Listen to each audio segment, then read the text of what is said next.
اعوذ باللہ من الشیطان الرجیم بسم اللہ الرحمن الرحیم الا بذکر اللہ تطمئن القلوب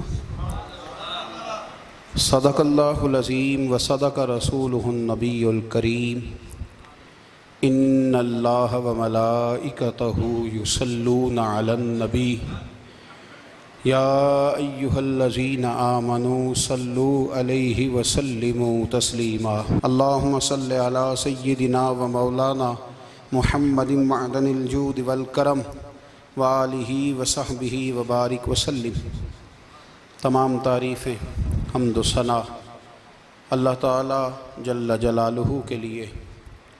زاں بعد درود و سلام نبی اکرم نور مجسم شفیع معظم احمد مجتبی جناب حضرت محمد مصطفیٰ صلی اللہ تعالی علیہ وسلم کی ذات والا صفات کے لیے حمد و صلات کے بعد قرآن مجید نے ارشاد فرمایا الا بذکر اللہ تطمئن القلوب، فرمایا خبردار ہو جاؤ اللہ کے ذکر میں ہی دلوں کا اطمینان ہے،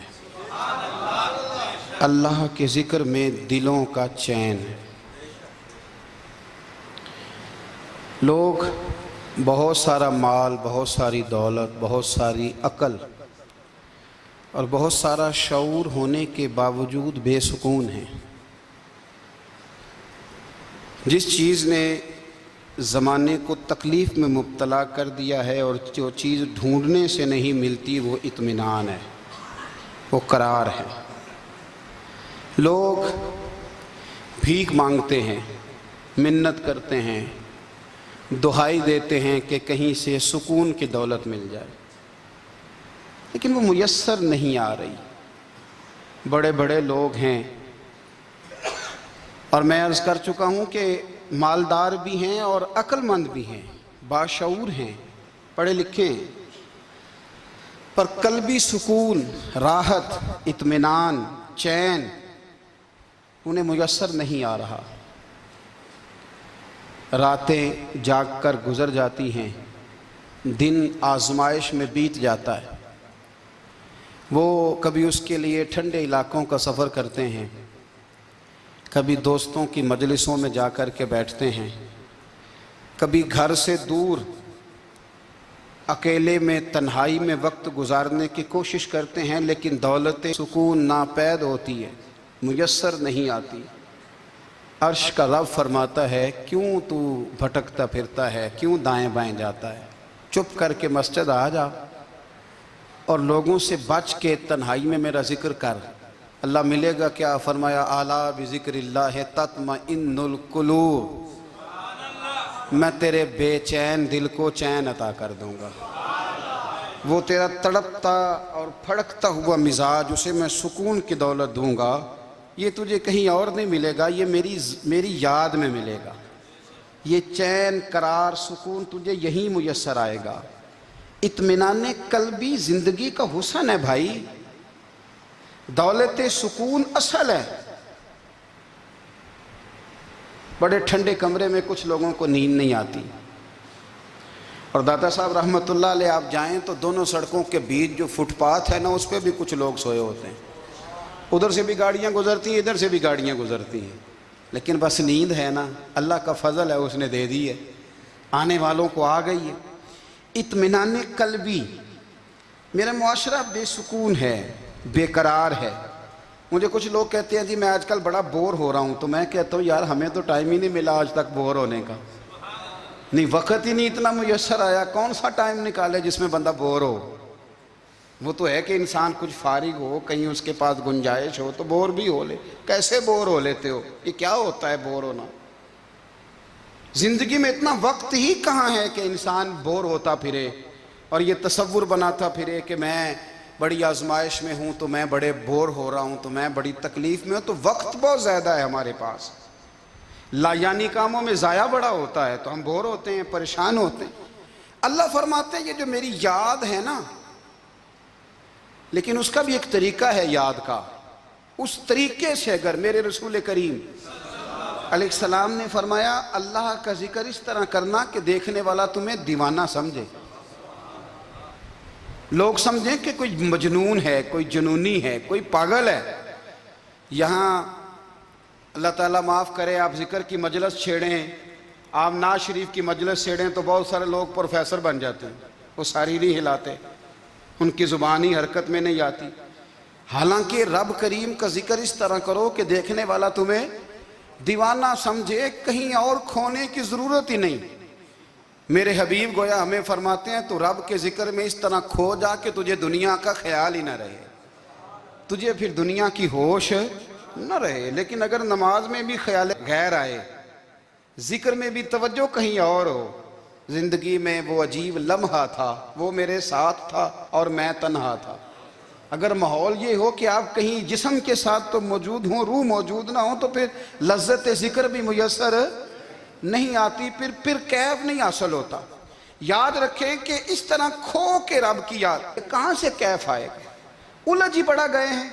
وہ مستی، وہ سرور، وہ کیف جو اللہ کے ذکر میں ہوتا تھا، جو کبھی مرشد کامل کے سامنے بیٹھ کر لوگ اللہ اللہ کرتے تھے تو لگتا یہ تھا کہ یہ یہاں ہیں ہی نہیں، یہ تو کہیں اور چلے گئے ہیں، یہاں موجود ہی نہیں۔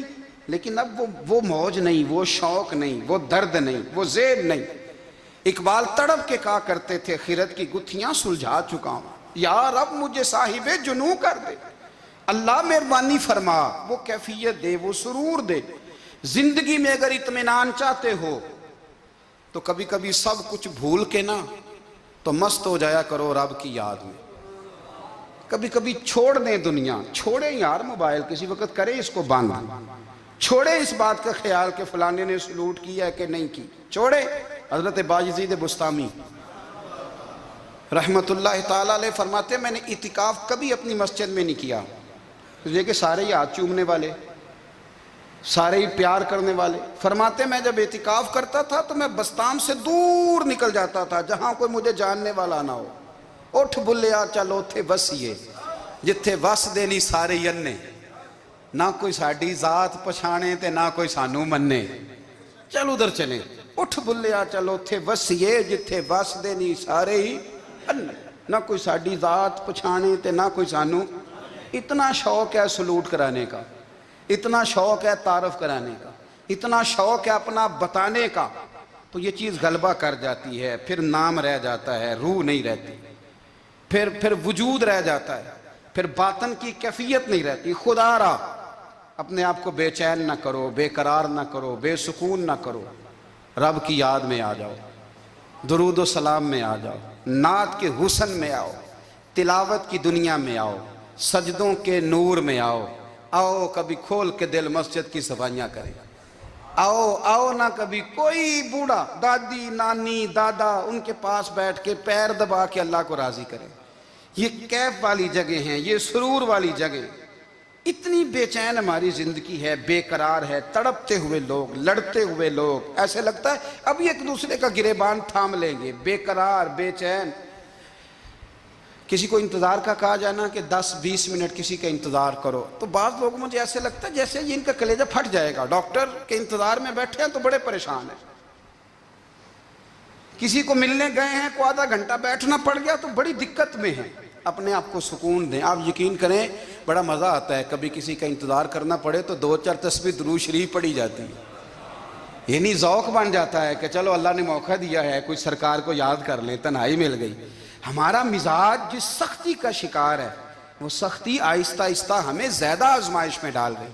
تو میرے بھائی زندگی میں اطمینان حسن ہے، اور وہ سب سے زیادہ اللہ کی یاد میں ملتا ہے، وہ سب سے زیادہ رب کریم کے ذکر میں۔ سب سے زیادہ جو چاہتا ہے نا دل ٹھنڈا رہے، زبان میٹھی رہے، وہ مدینے والے محبوب پہ درود و سلام پڑھا کرے، وہ حضور پہ درود و سلام پڑھا کرے، زبان میٹھی رہے گی۔ میرا ذاتی تجربہ ہے کہ جو آدمی اپنے اخلاق سنوارنا چاہے وہ حضور پہ درود شریف پڑھے، جو اپنے اخلاق سنوارنا چاہے، طبیعت کو ٹھنڈا رکھنا چاہے، وہ درود شریف پڑھے، اس کا دل سکون میں آئے گا۔ کچھ کام اور ہیں زندگی میں اطمینان کے لیے، ان کا ہونا بھی بڑا ضروری ہے۔ سب سے پہلے اگر آپ چاہتے ہیں نا زندگی میں سکون ہو تو حقیقتوں کا سامنا کرنا سیکھیں، آپ جو ہیں وہ رہنا سیکھیں، جو آپ نہیں ہیں وہ بننے کی کوشش نہ کریں۔ حقیقت کا سامنا کرو گے تو زندگی اطمینان میں آ جائے گی۔ ہم نے نا بہانے بنا لیے ہیں، ہیلے بنا لیے ہیں، جھوٹ کے سہارے اپنے آپ کو اونچا کر لیا۔ ایک آدمی سے کہا جاتا ہے تو رشوت نہ لے، تو کہتا ہے میں غریبوں سے نہیں لیتا۔ تو میرا سوال یہ ہے کہ امیروں کا حساب لینے کی اللہ نے تیری ڈیوٹی لگائی ہے، تیرے ذمہ لگایا ہے کہ تو امیروں کا حساب کر، تمہیں کیا ضرورت پڑی ہے؟ ہم نا بہانہ کرتے ہیں، رشوت لینے والے کا الگ بہانہ ہے اور سفارش والے کا الگ بہانہ ہے۔ حقیقت کا سامنا کریں، حقیقت کا۔ جو میرے ذمہ داریاں ہیں وہ میں نے پوری کرنی، جو آپ کی ذمہ داریاں ہیں وہ آپ جان نہ چھڑائیں، حقیقت پسند بنیں۔ میرے رسول کریم، پھر پڑھیے درود شریف صلی اللہ تعالی علیہ وسلم۔ حضور صلی اللہ علیہ وسلم نے فرمایا کہ میری بیٹی سیدہ فاطمہ الزہرا رضی اللہ تعالی عنہا صرف جنتی نہیں، جنتی عورتوں کی سردار ہے۔ لیکن حضور نے یہ بھی فرمایا کہ فاطمہ یہ خیال رکھنا اگر اللہ نے حساب پوچھا تو حساب تم نے خود دینا ہے۔ حقیقت کی طرف توجہ کرائی حضور نے، وہ صرف جنتی نہیں، جنتی عورتوں کی سردار ہیں، پر حقیقت کی جانب توجہ۔ میں حقیقت یہ ہے کہ اگر مالک نے حساب پوچھا تو اس کی تیاری بھی کرنی ہے۔ دیکھیں نا، ہمیں کچھ یقین نہیں، اللہ معاف کرے کہ ہمارا حساب کیسا ہوگا، لیکن کتنے آزاد ہیں۔ یعنی بڑی دلیری سے بندے کہتے ہیں فجر نہیں پڑھتا جی، 3 پڑھتا ہوں جی، شاہ رہ جاتی ہے جی، کپڑے صاف، بڑی دلیری سے۔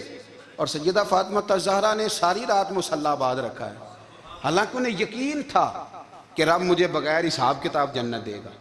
حقیقت کا سامنا کریں، جو حقوق آپ کے ہیں وہ آپ نے ادا کرنے ہیں، جو ذمہ داریاں ہیں وہ ذمہ داریاں ہیں۔ دیکھیں نا، حضرت موسیٰ کلیم اللہ علیہ السلام کے پاس اسرائیل روح نکالنے آئے تو حضرت موسیٰ نے تھپڑ مارا، آنکھ نکال دی، واپس گئے۔ اللہ انہوں نے تو جلال فرمایا ہے، کہا موسیٰ علیہ السلام سے کہیے بیل کی پشت پر ہاتھ رکھیں، جتنے بال ان کے دست مبارک کے نیچے آئیں گے اتنے 1000 سال ان کی عمر بڑھا دی جائے گی۔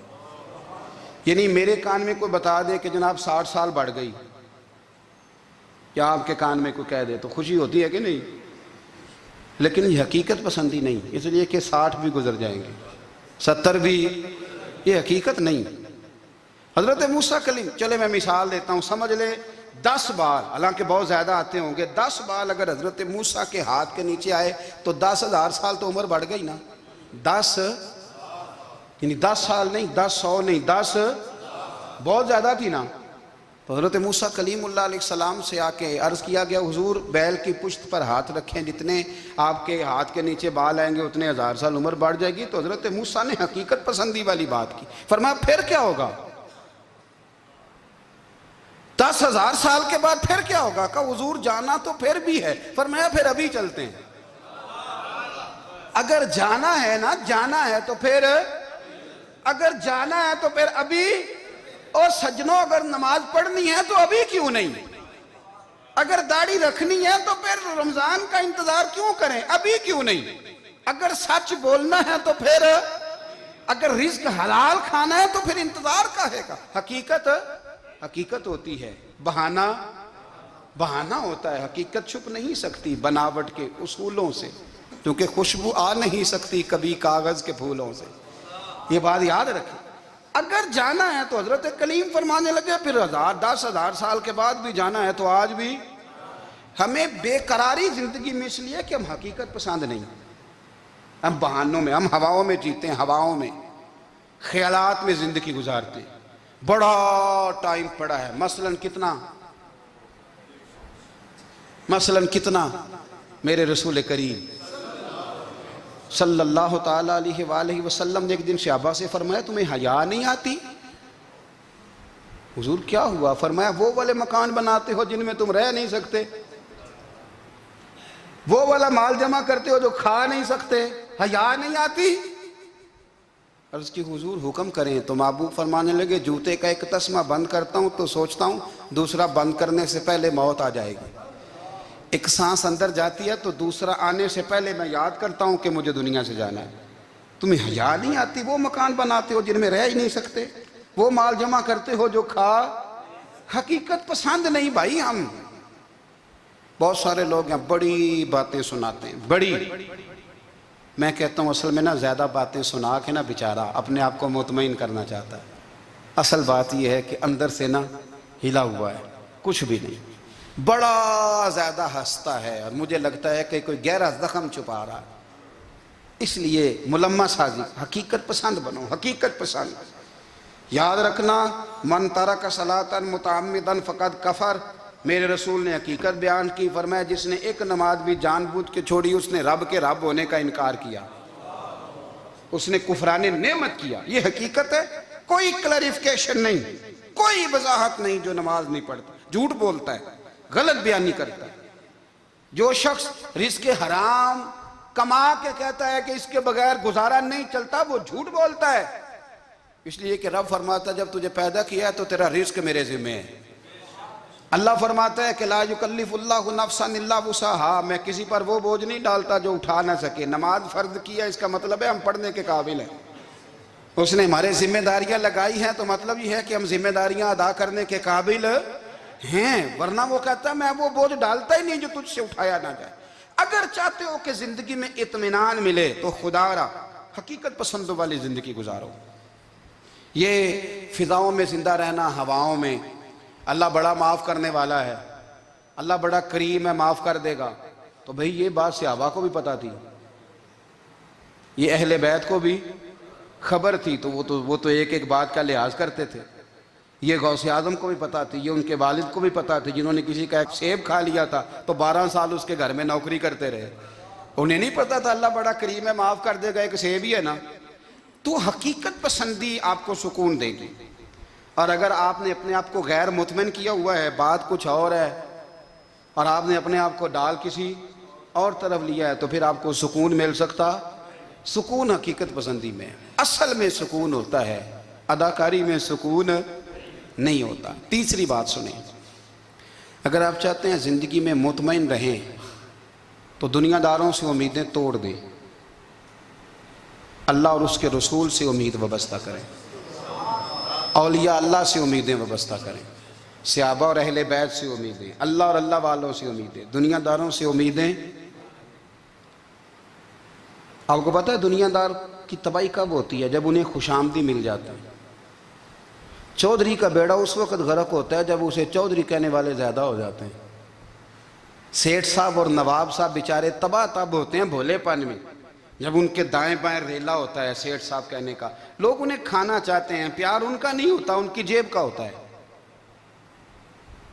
محبت ان سے نہیں ہوتی، ان کی کرسی سے ہوتی ہے، ضروریات کا پیار ہوتا ہے، تباہ کر دیا جاتا ہے۔ ہماری ساری توقعات دنیا داروں سے وابستہ ہو گئی ہیں، ناراض نہ ہونا۔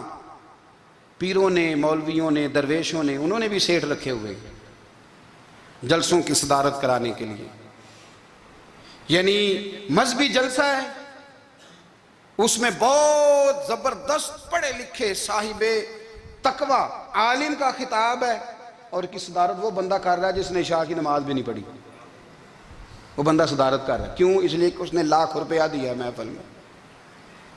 خدا را دنیا داروں سے امیدیں چھوڑ دیں، ورنہ آپ کمزور پڑ جائیں گے، آپ کی امیدیں ٹوٹیں گی۔ کتنا کمزور ہے وہ شخص جو 2-4 ہزار کے لیے کسی بندے کی چاپلوسی کرتا ہے، اس کے پیچھے بھاگتا ہے، خوش آمدیں کرتا ہے، تھوڑے سے نوٹوں کے لیے، دکھ سکھ میں کام آئے گا اس کام کے لیے۔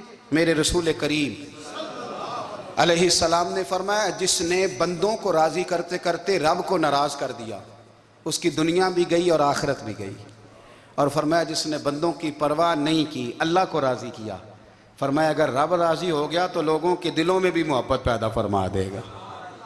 کیا ضرورت ہے خوش آمد کرنا دنیا داروں کی، سیٹوں کی، نوابوں کی، چاپلو۔ اور میں آپ کو ایک بات بتاؤں، ہوتا پتہ کیا ہے؟ یہ جو حب جا اور حب با ہوتی ہے نا، اس سے پیٹ نہیں بھرتا۔ آپ کو اگر خوش آمد کرنی ہے تو پھر آپ کو ساری زندگی کرنی ہے۔ پھر ان کو بھی پتہ ہوتا ہے کہ تعلق کس بنیاد پر ہے، اس میں کبھی بھی خلوص پیدا نہیں ہوتا۔ آپ بے چین رہتے ہیں، بے قرار رہتے ہیں، آپ کو تکلیف رہتی ہے ہمیشہ۔ کبھی بھی دنیا داروں سے امیدیں وابستہ نہ کریں۔ ایک بات سنیں بڑی شاندار، امام غزالی نے لکھی ہے۔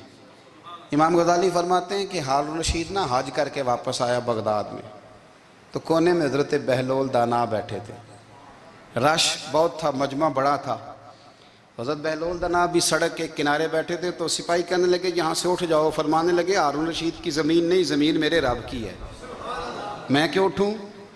وہ قریب سے گزرا تو سلام لی، تو آپ نے اس کا پروٹوکول دیکھا تو فرمانے لگے ہارون رشید تجھ سے تگڑے تگڑے موٹے موٹے پروٹوکول میں نے لوگوں کے دیکھے ہیں، اور یہ جو تیرے دائیں بائیں آج تیرے نعرے لگا رہے ہیں یہ پہلے ان لوگوں کے نعرے لگایا کرتے تھے، اور تھوڑا وقت گزرنے دے، جو تیرے بعد آئے گا نا یہ سارے پھر ان کے نعرے بھی لگائیں گے۔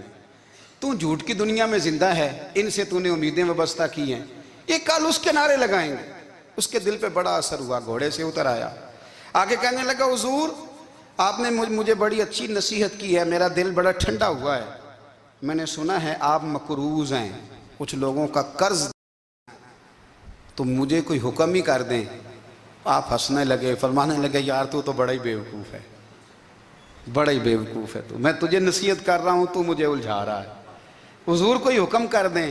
کیا خوبصورت انداز ہے رب کریم کے بندوں کا۔ حضرت بہلول دانا فرمانے لگے تیرا رب کون ہے؟ کہا اللہ، تو فرمایا میرا کون ہے؟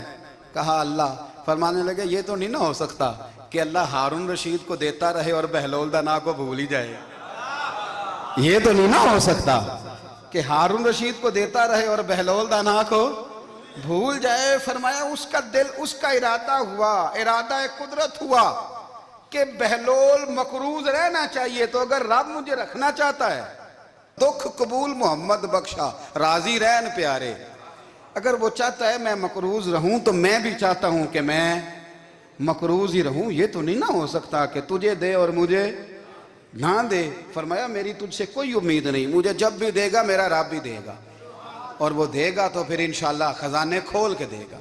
دنیا داروں سے امیدیں وابستہ کرنا، لوگوں کے پیچھے، یہ چھوڑ دیں، آپ بے چین رہیں گے، بے قرار رہیں گے۔ اللہ والوں سے ضرور امیدیں وابستہ کریں، اس لیے کہ ان کے پاس جو کچھ ہوتا ہے وہ دراصل رب کا ہی ہوتا ہے، لیکن سیٹھوں سے، نوابوں سے، سیاستدانوں سے باز آ جائیں، ہماری بڑی امیدیں وابستہ ہیں۔ میں اکثر کہتا ہوں جتنے پھیرے نوکری کے لیے دنیا دار کے دروازے پہ لگائے ہیں نا، اس سے کم دفعہ مسجد میں نفل پڑے ہوتے تو رب اتنی بڑی مہربانی فرما دیتا۔ تیسری بات یہ یاد رکھیں، اگر سکون لینا چاہتے ہیں نا، اگر سکون لینا چاہتے ہو نا تو لوگوں کو ڈسکس کرنا بند کر دو۔ کس کو اللہ نے کتنے پیسے دیے ہیں وہ جانے اور اللہ جانے، کس کو اللہ نے کتنی گاڑیاں دی ہیں وہ جانے، اور لوگوں کو ڈسکس کرنا جی۔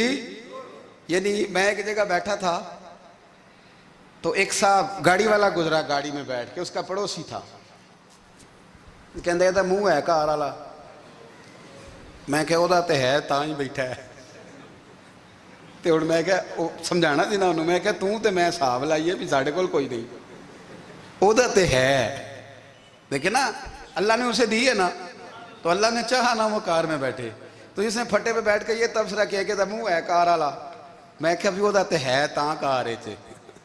اب مجھے اور تجھے اندازہ لگانا چاہیے کہ ہم کیا یہ بحث ہے، یعنی اللہ کو چاہیے تھا معاذ اللہ کے پہلے تم سے پوچھتا کہ اسے کار دینی ہے کہ نہیں، کیا مطلب فضول بحث ہے۔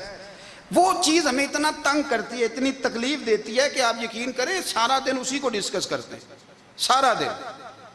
اس کے پاس گاڑی ہے، اس کے پاس کار ہے، فلانے کا پیسہ 1 نمبر ہے، فلانے کا 2 نمبر ہے، فلانے کا 6 نمبر ہے، اصل بات کے اندر حسد ہے، اس کو نکالو۔ ایک بات کہنے لگا ہوں، اسے یاد رکھنا، میرے اعلیٰ حضرت رحمۃ اللہ علیہ فرمایا کرتے، حسد کرنے والا بندوں پر اعتراض نہیں کرتا، اللہ پر اعتراض کرتا ہے۔ وہ کہتا ہے اللہ اسے کیوں دیا ہے، اتنا کیوں دیا ہے، معاذ اللہ وہ اللہ کی تقسیم پر اعتراض کرتا ہے۔ حسد کرتے ہو بے چین رہو گے، حسد آپ کے دل کو تڑپا کے رکھ دے گا، چھوڑے۔ اللہ بڑا کریم ہے، جس کو جہاں چاہتا ہے وہاں بٹھا دیتا ہے۔ آپ قطعاً اس بحث میں نہ پڑے کہ اللہ نے کس کو کتنا دیا ہے، کب دیا ہے، کیوں دیا ہے، وہ بڑا بے نیاز ہے۔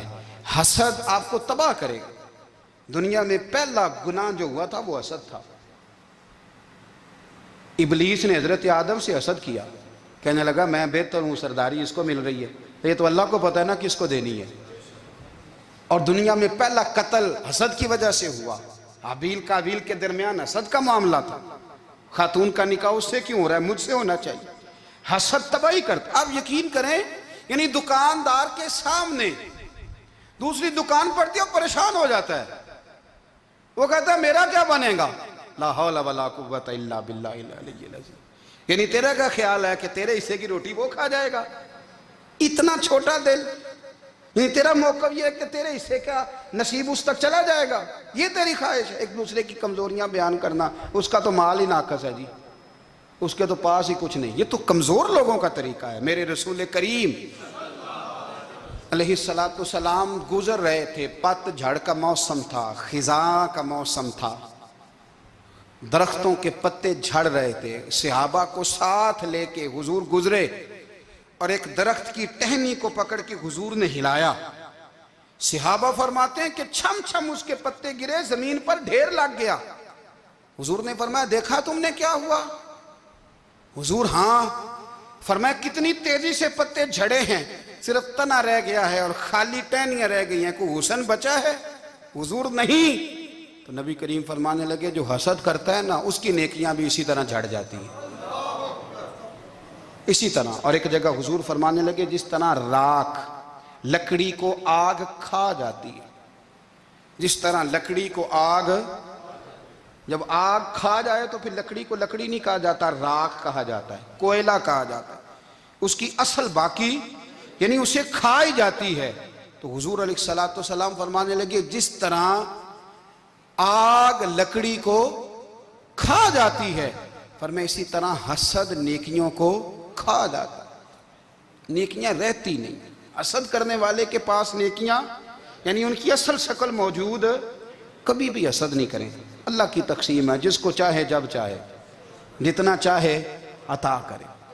اور چوتھی بات میرے بھائی، کبھی بھی بغض نہ پیدا کریں. بغض والے لوگ بے سکون رہتے ہیں. بہت ساری کمزوریاں ہمارے اندر ہوتی ہیں نا، پھر اللہ ہماری روزی تو نہیں نہ بند فرماتا. یہ تو نہیں کہتا کہ زمین سے نکل جاؤ.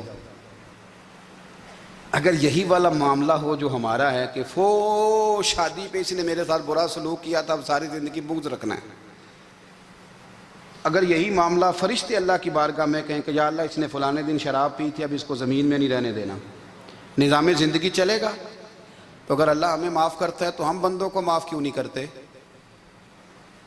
آپ یقین کریں اتنی لمبی عداوتیں، اتنا لمبا حسد، اتنا لمبا بغض، اتنا لمبا. حدیث میں نے پڑھی، میں حیران رہ گیا. میرے نبی کریم علیہ السلام نے فرمایا اپنی بیوی سے کبھی بغض نہ رکھنا. اگر اس کی ایک بات ناپسند ہو تو اسے چھوڑ کے وہ بات دیکھو جو تمہیں پسند ہے. میں اس حدیث کو پڑھ کے سوچنے لگا کہ کیا بیوی کا بھی بغض رکھتے ہیں لوگ؟ اب حضور نے کہا ہے تو اس کا مطلب ہے لوگ بیوی کا بغض بھی رکھتے ہیں. اب اس پر استدلال کر کے مجھے کہنا پڑے گا کہ سسرال والوں کا بغض بھی رکھتے ہیں. کہنا پڑے گا کہ بھائی کے سسرال والوں سے بھی بغض رکھتے. اس حدیث کی روشنی میں سمجھا کہ لوگ بھابھی کا بغض بھی بغض رکھتے ہیں. بغض، ورنہ عادتیں تو ہماری بھی کئی بری ہوتی ہیں. اگر عادات ایک وجہ بنے اختلاف کی تو عادتیں تو ہماری بھی کئی بری ہیں، لیکن ہم اپنی بری عادتوں سمیت اپنے آپ سے پیار کرتے ہیں، اور سامنے والے کی ایک بھی عادت بری ہو تو اس سے بغض رکھتے ہیں. بغض نہ پیدا کریں. میرے نبی پاک علیہ السلام نے فرمایا کچھ چیزیں تمہارے دین کو مونڈ ڈالیں گی، تباہ کر دیں گی، کاٹ دیں گی. حضور کون سی؟ فرمایا حسد، تکبر اور بغض، یہ تمہارے دین کو تباہ کر دیں. ہم بے چین اس لیے ہیں کہ ہم نے بہت سارے لوگوں کا بغض پالا ہوا ہے، اور ہر فیلڈ میں سیاستدان نے سیاستدان کا، ذاتیات پر اتر کے بات کرتے ہیں، معزز ترین لوگ، تاجر نے تاجر کا، اللہ ماشاءاللہ بعض جگہ پہ اہل علم بھی ایک دوسرے سے عداوت رکھتے ہیں. خدا را دل رب کریم کے آنے کا ٹھکانہ ہے. یہ صاف ہوگا تو اس میں رب رسول کے جلوے ہوں گے. اگر اس میں عداوت ہو، اس میں بغض ہو، اس میں کینہ ہو، نفاق ہو، سنیں میرے رسول کریم حضرت ابوبکر صدیق رضی اللہ تعالیٰ عنہ کہتے ہیں میں رو ہی پڑا. مکہ فتح ہوا نا تو اکرمہ بن ابو جہل نے پیغام بھیجا کہ میں نا کلمہ پڑھنے کے لیے آ رہا ہوں. بات لمبی ہے، میں موضوع پہ رہنا چاہتا ہوں. کہتے ہیں جب وہ آنے لگا نا تو نبی پاک نے ہم سب کو بلایا، ہم حاضر خدمت ہوئے. تو حضور فرمانے لگے کہ اس کے باپ نے نا بڑا ظلم کیا ہے ہمارے ساتھ، ابو جہل نے بڑا ستایا ہے، بڑی تکلیف دی ہے. آپ مجھے بتلائیں کہ وہ ایک دفعہ کسی شادی پہ بحث ہوتی ہے بیوی کے بھائی کے ساتھ، پھر ساری زندگی اس بیچارے کو معافی وہ 10 دفعہ گھر آتا ہے معافی مانگنے پر سوال ہی نہیں پیدا ہوتا میں او ہو مجھے ہی کہہ دیا یعنی پھر میں مجھے ہی کہہ دیا آپ نے اور میری شان میں بے ادبی اور پھر میں معاف کر دوں توبہ توبہ توبہ یہ کیسے ہو سکتا ہے میری ناک نیچی ہو جائے گی اور آپ نے مجھے کہہ دیا سوال ہی نہیں پیدا ہوتا اور یہ رونا میں اکثر ہوتا ہوں کہ شادی والے دن داماد صاحب کا زیادہ دماغ خراب ہوتا ہے جب چھوٹی سالی کی شادی ہوتی ہے نا اس دن اس کو بخار چڑھتا ہے کوئی اس کو کان میں کہتا ہے تیری عزت نہیں کر دے اس دن اس کا دماغ خراب ہو جاتا ہے بچے اٹھا کے نکل آتا ہے وہ بیچارہ سسر منتیں کر رہا ہوتا ہے کہ تیری مہربانی آ جا یہ عزت کرا رہا ہے تو میں نے کہا احتجاج کر کے جو عزت کرائی جاتی ہے وہ عزت نہیں ہوتی ہاں یہاں مانگ کے عزت لیتے ہیں لوگ یا احتجاج کی کوئی عزت ہے آپ کے اندر کمالات اتنے ہوں کہ آپ کی عزت کرنے کو دل چاہے یعنی مزہ آئے یعنی لطف آئے یعنی آپ دور بیٹھے ہوں تو کسی کا دل کرے آپ کو اسٹیج پہ بلانے کے لیے یہ کیا بات ہوئی کہ چھائے جانا اور بھاگ کے آگے جانا ان سے نکلیں اکرمہ بن ابو جہل کلمہ پڑھنے کے ارادے سے آ رہے ہیں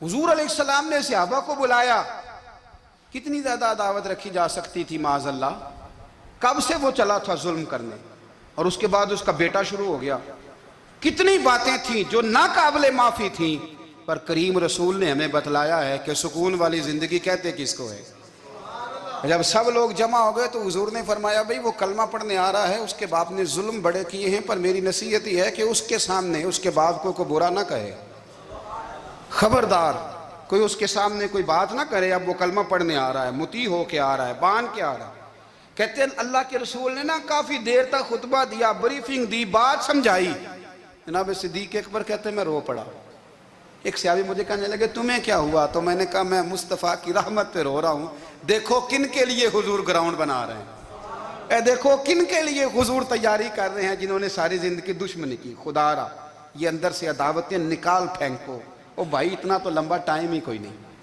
اتنا تو وقت ہی کوئی نہیں اس کو صاف رکھو بندہ کوئی کر بھی گیا تو کوئی عرض نہیں چنگی مندی سجنا کھولو 100 واری ہو جاندی یار یاراں دا گلا نہیں کر دے اصل پریت یار یاراں دا جڑا گلا کردا جے یار نہیں جی ہوندا ہاں پکی بات پکی پیڑی میرا ایک سنگی مجھے آ کے آنے لگا فلانی جگہ بندہ یہ بات کر رہا تھا میں کہ تو اوتھے ہی سے سوندا سے تم ہی نال ہی سے میرا تو سجن باس ہونی نہیں سکتا چنگی مندی سجنا کولوں 100 واری ہو جاندی یار یاراں دا گلا نہیں کر دے اصل پریت جنہ دی ہاں جو بندے پھر ہوتے اس طرح کے ان کے لیے بھی میاں صاحب نے کہا ہے ان کے لیے بھی میاں صاحب نے کہا ہے ان کے لیے بھی آپ نے بات ارشاد فرمائی ہے آپ نے فرمایا چنگا ہویا لڑ نیڑیوں چھٹا کتے عمر نہیں لنگی ساری بے قدران دی یاری کولوں توبہ لکھ لکھ باری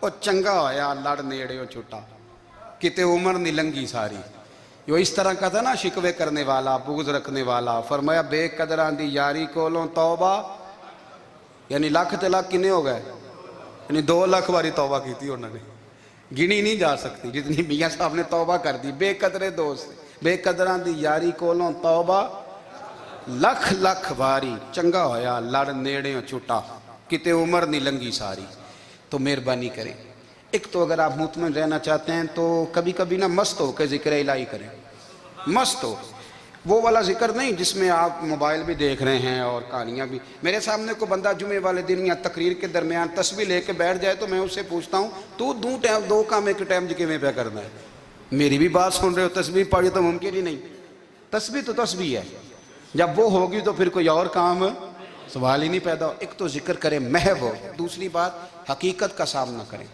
آپ اگر مطمئن رہنا چاہتے ہیں تو حقیقت پسند بنیں تیسری بات حسد چھوڑ دیں دوسروں کو ڈسکس کرنا چھوڑ دیں آپ یہ دیکھیں کہ اللہ نے مجھے کیا کچھ دیا اس پہ راضی رہیں اور چوتھی بات عداوت چھوڑ دیں سینے میں کینہ چھوڑ دیں آپ کی زندگی مطمئن ہو جائے گی آپ خوشحال رہیں گے وہ جو آپ لفظ کہتے ہیں نا کہ میں بور ہوں میں پریشان ہوں اس سے آپ نکل آئیں گے اللہ ہمیں محبوب کی غلامی میں زندہ رکھے غلامی میں موت